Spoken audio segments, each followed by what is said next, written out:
नमस्ते दोस्तों, वेलकम है आपका दी अल्टीमेट ज्ञान राइज विद विजडम पर, जहां मिलती है आपको इंटरेस्टिंग और यूजफुल इन्फॉर्मेशन सिंपल और शॉर्ट स्टाइल में। अगर आप नए हो तो सब्सक्राइब करना ना भूलना और बेल आइकॉन जरूर दबाओ ताकि कोई भी अमेजिंग अपडेट मिस ना हो जाए। तो आइए स्टार्ट करते हैं। प्रिय विद्यार्थियों, आज हम जिस विषय पर चर्चा करने जा रहे हैं वो है ग्लोबल कम्पेटिटिवनेस, यानी वैश्विक प्रतिस्पर्धात्मकता। जब हम कहते हैं कि कोई देश आर्थिक रूप से शक्तिशाली है या कोई कंपनी विश्व बाजार में आगे है, तो इसका असली पैमाना यही होता है कि वो कितना कम्पेटिटिव है। ये केवल पैसा कमाने या उत्पादन बढ़ाने की बात नहीं है, बल्कि यह उस पूरे वातावरण की कहानी है जिसमें एक देश या कंपनी अपनी गुणवत्ता, नवाचार, तकनीकी क्षमता और संसाधनों का उपयोग करके दुनिया के साथ कम्पीट करता है। विद्यार्थियों, ग्लोबल कम्पेटिटिवनेस का अर्थ यह है कि कोई भी देश या कंपनी अपने उत्पादों और सेवाओं को इस तरह से तैयार करे कि वे केवल स्थानीय स्तर पर ही नहीं बल्कि अंतर्राष्ट्रीय बाजार में भी टिक सकें और लोगों द्वारा स्वीकार किए जाएं। ये केवल सस्ते उत्पादन तक सीमित नहीं है, बल्कि इसमें high quality, reasonable price, productivity, skilled man power और टेक्नोलॉजी एडॉप्शन सब शामिल होते हैं। आज ग्लोबलाइजेशन के इस युग में कोई भी कंपनी या देश अकेला नहीं है। भारतीय कंपनियां केवल भारत की कंपनियों से नहीं बल्कि अमेरिका, यूरोप और चीन की कंपनियों से भी प्रतिस्पर्धा करती है। यही कारण है कि कम्पेटिटिवनेस अब वैश्विक स्तर पर मापी जाती है। अब सवाल उठता है कि इस कम्पेटिटिवनेस को मापा कैसे जाए? इसका उत्तर है ग्लोबल कम्पेटिटिवनेस इंडेक्स, जिसे हर साल वर्ल्ड इकोनॉमिक फोरम पब्लिश करता है। इस इंडेक्स में कई इंडिकेटर्स शामिल होते हैं, जैसे इंस्टीट्यूशंस यानी गवर्नेंस और करप्शन कंट्रोल, इंफ्रास्ट्रक्चर यानी ट्रांसपोर्ट और energy systems, macro economic stability यानी इन्फ्लेशन और फिस्कल बैलेंस, हेल्थ और एजुकेशन यानी वर्कफोर्स की quality, market efficiency, financial development, technological readiness, market size, business sophistication और इनोवेशन कैपेसिटी। इन इंडिकेटर्स के आधार पर तय किया जाता है कि कौन सा देश कितना कम्पेटिटिव है और कौन सा पीछे रह गया है। ग्लोबल कम्पेटिटिवनेस को प्रभावित करने वाले फैक्टर्स। अब आइए समझते हैं कि किन फैक्टर्स पर किसी देश या कंपनी की कम्पेटिटिवनेस निर्भर करती है। पहला, आर्थिक स्थिति यानी इकोनॉमिक फैक्टर्स। यदि किसी देश में इन्फ्लेशन बहुत ज्यादा है या करेंसी अस्थिर है, तो फॉरेन इन्वेस्टर्स वहां निवेश करने से डरेंगे। लेकिन यदि अर्थव्यवस्था स्थिर है, टैक्सेशन प्रणाली साफ है और इंटरेस्ट रेट्स नियंत्रित है, तो कम्पेटिटिवनेस अपने आप बढ़ जाती है। दूसरा, राजनीतिक और कानूनी वातावरण यानी पॉलिटिकल और लीगल फैक्टर्स। किसी भी देश में strong governance, corruption free administration और सिंप्लीफाइड लीगल सिस्टम कम्पेटिटिवनेस का सबसे बड़ा आधार होते हैं। उदाहरण के लिए, सिंगापुर और स्विट्जरलैंड को दुनिया में सबसे आसान देशों में गिना जाता है बिजनेस करने के लिए। तीसरा, तकनीकी कारक यानी टेक्नोलॉजिकल फैक्टर्स। जो देश रिसर्च एंड डेवलपमेंट और इनोवेशन पर निवेश करते हैं, वही ग्लोबल मार्केट में लंबे समय तक टिक पाते हैं। साउथ कोरिया और जापान का उदाहरण लीजिए, वहां टेक्नोलॉजी एडॉप्शन इतनी तेज है कि उनकी कंपनियां दुनिया की लीडर बन गईं। चौथा, अवसंरचना यानी इंफ्रास्ट्रक्चर। ट्रांसपोर्ट, एनर्जी, लॉजिस्टिक्स और डिजिटल कनेक्टिविटी जितनी बेहतर होगी, उतनी आसानी से कोई देश इंटरनेशनल ट्रेड में आगे बढ़ेगा। चीन का इंफ्रास्ट्रक्चर ही उसकी मैन्युफैक्चरिंग पावर का सबसे बड़ा सीक्रेट है। पांचवा, मानव पूंजी यानी ह्यूमन कैपिटल। यदि किसी देश की वर्कफोर्स स्किल्ड और एजुकेटेड है, तो वो ग्लोबल मार्केट में हाई वैल्यू प्रोडक्ट्स और सर्विसेज दे सकती है। उदाहरण के लिए, जर्मनी की इंजीनियरिंग वर्कफोर्स पूरी दुनिया में प्रसिद्ध है। छठा, व्यापारिक वातावरण यानी बिजनेस एनवायरनमेंट।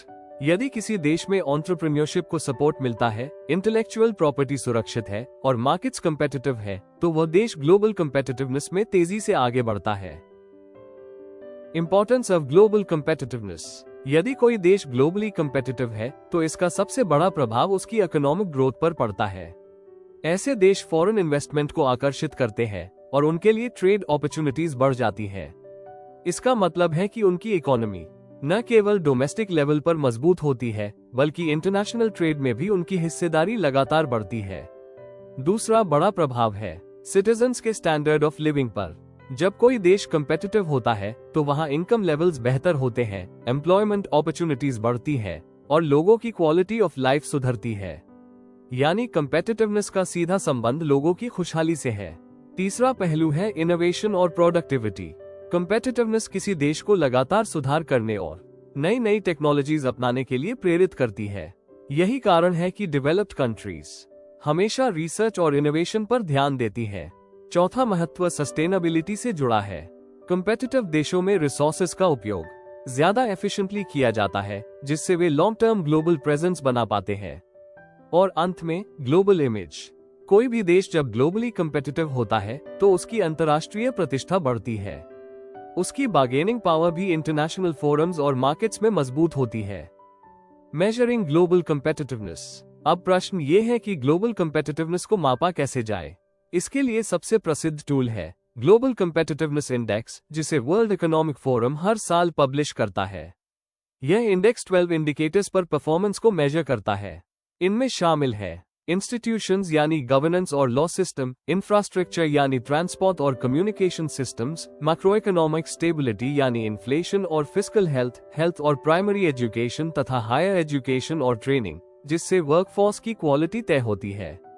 इसके अलावा इंडिकेटर्स हैं goods market efficiency, labour market efficiency, financial market development, technological readiness, market size, business sophistication और सबसे महत्वपूर्ण इनोवेशन। विद्यार्थियों, इन इंडिकेटर्स से यह साफ होता है कि ग्लोबल कम्पेटिटिवनेस केवल इकोनॉमी तक सीमित नहीं है। इसमें हेल्थ, एजुकेशन, गवर्नेंस, टेक्नोलॉजी और इनोवेशन सबकी भूमिका होती है। Challenges for global competitiveness. अब हम बात करते हैं उन चुनौतियों की जो किसी देश की कम्पेटिटिवनेस को प्रभावित करती है। सबसे बड़ी चुनौती है प्रोटेक्शनिज्म और ट्रेड बैरियर्स। जब देश अपने डोमेस्टिक इंडस्ट्रीज को बचाने के लिए रिस्ट्रिक्शंस लगाते हैं तो फ्री ट्रेड प्रभावित होता है और कम्पेटिटिवनेस घटती है। दूसरी बड़ी चुनौती है टेक्नोलॉजिकल गैप। डेवलप्ड और डेवलपिंग देशों के बीच टेक्नोलॉजी एडॉप्शन की गति अलग अलग है। इस गैप के कारण डेवलपिंग देशों को पीछे रहना पड़ता है। तीसरी समस्या है करप्शन, वीक गवर्नेंस और पुअर इंफ्रास्ट्रक्चर। यदि किसी देश में सिस्टम मजबूत नहीं है और इंफ्रास्ट्रक्चर पर्याप्त नहीं है तो फॉरेन इन्वेस्टर्स वहां निवेश नहीं करना चाहते। चौथी चुनौती है lack of skilled man power और इनोवेशन कैपेसिटी। यदि वर्कफोर्स के पास जरूरी स्किल्स नहीं है तो देश ग्लोबल मार्केट में हाई वैल्यू प्रोडक्ट्स और सर्विसेज नहीं दे पाता। और पांचवी चुनौती है एनवायरमेंटल और सस्टेनेबिलिटी इश्यूज। आज क्लाइमेट चेंज और एनवायरमेंटल डिग्रेडेशन ग्लोबल कम्पेटिटिवनेस को सीधे प्रभावित कर रहे हैं। यदि कोई देश सस्टेनेबल पॉलिसीज नहीं अपनाता तो वह लॉन्ग टर्म कम्पेटिटिवनेस खो देता है। Strategies to improve global competitiveness. विद्यार्थियों, अब सवाल ये है कि किसी देश या कंपनी को अपनी कम्पेटिटिवनेस कैसे सुधारनी चाहिए। सबसे पहले जरूरी है एजुकेशन और स्किल डेवलपमेंट को मजबूत करना।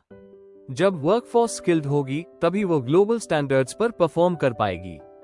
दूसरी स्ट्रैटेजी है इनोवेशन और रिसर्च एंड डेवलपमेंट इन्वेस्टमेंट्स को एनकरेज करना। नए आइडियाज और इन्वेंशंस ही किसी देश को लॉन्ग टर्म कम्पेटिटिव एडवांटेज देते हैं। तीसरी बात है इंफ्रास्ट्रक्चर और लॉजिस्टिक्स को डेवलप करना। एफिशिएंट ट्रांसपोर्ट, एनर्जी और कम्युनिकेशन सिस्टम्स कम्पेटिटिवनेस के लिए बैकबोन है। चौथी स्ट्रैटेजी है रेगुलेटरी प्रोसीजर्स को सिंप्लीफाई करना और करप्शन को कम करना। जब बिजनेस एनवायरनमेंट साफ और आसान होगा तभी फॉरेन इन्वेस्टर्स आकर्षित होंगे। पांचवी स्ट्रैटेजी है डिजिटल इकोनॉमी और टेक्नोलॉजी एडॉप्शन को बढ़ावा देना। आर्टिफिशियल इंटेलिजेंस, ऑटोमेशन और डिजिटल प्लेटफॉर्म्स आज ग्लोबल कम्पेटिटिवनेस के सबसे बड़े ड्राइवर्स हैं। और अंत में जरूरी है ट्रेड पॉलिसीज और ग्लोबल इंटीग्रेशन को मजबूत करना। जब कोई देश अंतर्राष्ट्रीय कोऑपरेशन को बढ़ाता है तो उसकी कम्पेटिटिवनेस अपने आप बढ़ जाती है। प्रिय विद्यार्थियों, ग्लोबल कम्पेटिटिवनेस केवल एक इंडेक्स नहीं है, ये किसी भी देश की शक्ति, क्षमता और भविष्य का प्रतिबिंब है। यदि कोई देश कम्पेटिटिव है तो वह आर्थिक रूप से मजबूत होगा, नागरिकों की क्वालिटी ऑफ लाइफ सुधरेगी, इनोवेशन बढ़ेगा और उसका ग्लोबल इमेज भी चमकेगा। लेकिन इसके लिए उसे चैलेंजेस का सामना करना होगा और सही स्ट्रैटेजीज अपनानी होंगी। याद रखिए, सर्वाइवल आज केवल स्ट्रॉन्ग या इंटेलिजेंट होने पर निर्भर नहीं करता। सर्वाइवल उन देशों और कंपनियों का है जो चेंजेस को अपनाते हैं और ग्लोबल लेवल पर खुद को प्रूव करते हैं। यही असली संदेश है ग्लोबल कम्पेटिटिवनेस का। Thank you. अगर वीडियो पसंद आया हो तो एक लाइक जरूर कर देना और कमेंट में बताओ आपका क्या थॉट है। चैनल को सब्सक्राइब करो और शेयर करो अपने दोस्तों के साथ। नॉलेज बढ़ाओ फन के साथ। मिलते हैं नेक्स्ट वीडियो में, तब तक के लिए stay curious and keep learning. and follow the ultimate Gyan. Rise with wisdom.